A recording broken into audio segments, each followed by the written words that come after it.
and your hydroxylase. Major, minor. Okay? And your beta thalassemia similarly, although sa kanya naman, prevalent sa Mediterranean and African America. Okay, so you have your thalassemia minor, beta thalassemia minor or trait, and your thalassemia intermedia, and your thalassemia major or your commissary. Okay? Ulit yun na lang din kasi mas i-discuss din pa ito sa pato, saka sa medicine.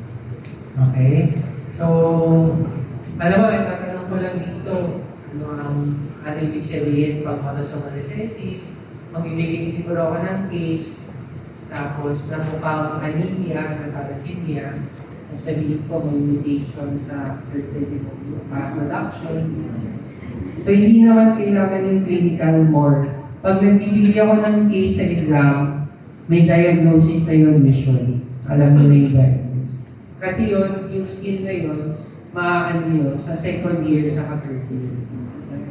Okay? Basta, important to say na may abnormal hemoglobin sa katawan which causes your anemia. Okay, so alam naman natin na pag mutated ang isang protein, pwede siyang non-functional. Pag may extra copies, pag autosomal recessive, meron pang konting nagpa-function, so trait lang siya. As compared to your dominant, pag dalawang copies na yung mutated, non-functional na lang. Yun na yung mga thalassemia major. Okay? Na-appreciate yung gano'n kasi i-discuss ulit natin yun sa nucleic acid block, no? Yung autosomal recessive, autosomal dominant. No? So, meron kang extra copies ng normal kapag thalassemia tayo. Ano ba mga ipatan natin? So, mutations. Okay, I think okay na tayo. So, any questions, doctors?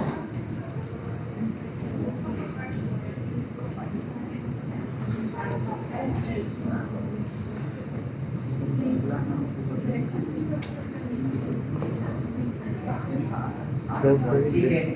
Rate tayo ng 10, 5 or 10 minutes. Kasi pag neuromana tayo mabilis. Okay lang sa inyo. Ilak lang ito na.